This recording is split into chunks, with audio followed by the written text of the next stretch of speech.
Double engine సర్కార్ ఏర్పడితే రాష్ట్రంలో అభివృద్ధి పరుగులు పెడుతుందని, రాష్ట్రం దూసుకుపోతుందని ఎన్నికలకు ముందు బీజేపీ ప్రకటించింది. ఎన్నికల సమయంలో టీడీపీ, బీజేపీ, జనసేన ఉమ్మడిగా రాష్ట్రంలో పోటీ చేసిన విషయం తెలిసిందే. ఈ సందర్భంగానే అనేక హామీలు ఇచ్చారు.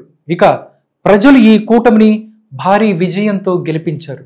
ఇక కూటమి సర్కార్ ఏర్పడి 100 రోజులు పూర్తయిన నేపథ్యంలో రాష్ట్రానికి జరిగిన మేలెంత అనేది సహజంగానే తెరపైకి వస్తుంది. మరి ఈ 100 రోజుల్లో కూటమి సర్కార్కు కేంద్రం నుంచి ఎంత వచ్చింది, ఏం చేశారు అనే విషయాలు ఈ ఎక్స్క్లూజివ్ స్టోరీలో చూద్దాం.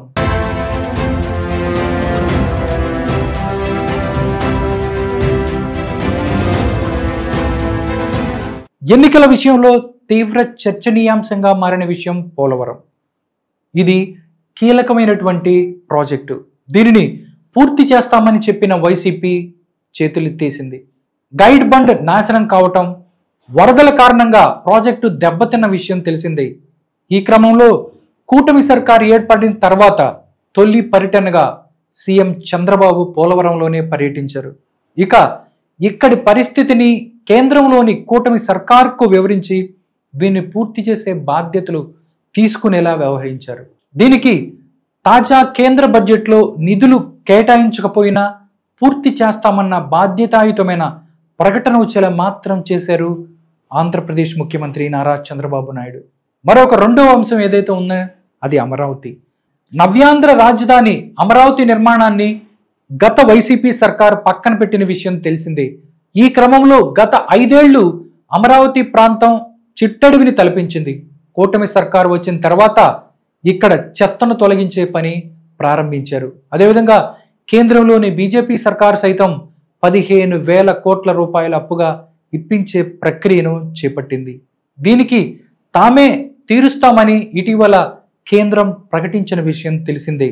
దీంతోపాటు పంచాయతీ నిధుల విషయంలోనూ కేంద్రం నుంచి రాష్ట్రానికి పూర్తి సహకారం అందుతుంది.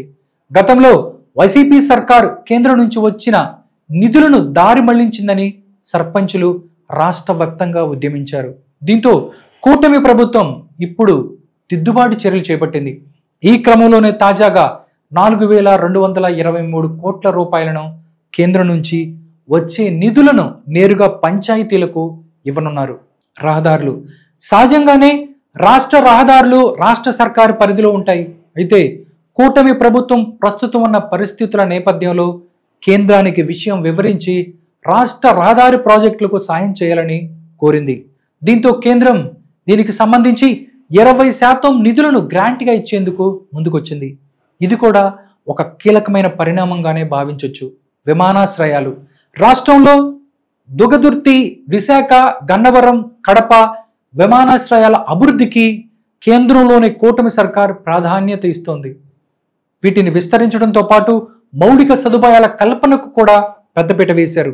అయితే నిధులను నేరుగా రాష్ట్ర సర్కారుకు ఇవ్వకుండా కేంద్రమే ఖర్చు చేయనుంది. టోటల్గా చూస్తే 100 రోజుల్లో ఏదైతే కూటమి ప్రభుత్వం ఆంధ్రప్రదేశ్ రాష్ట్రానికి తమ వంతు బాధ్యతగా ఇవ్వాల్సిన నిధులన్నీ వస్తున్నాయి. ఇదే చూస్తే రానున్న 4 ఏళ్ల కాలంలో ఇదే విధంగా కేంద్ర ప్రభుత్వం రాష్ట్రానికి సహాయం చేసి, అదేవిధంగా ఏదైతే కంపెనీస్ ఇక్కడ ఆంధ్రప్రదేశ్లో పెట్టుకుంటే మాత్రం ఒకవైపు సంక్షేమం, మరోవైపు అభివృద్ధితో ఆంధ్రప్రదేశ్ ముందుకు దూసుకుపోవటం ఖాయంగా కనిపిస్తోంది.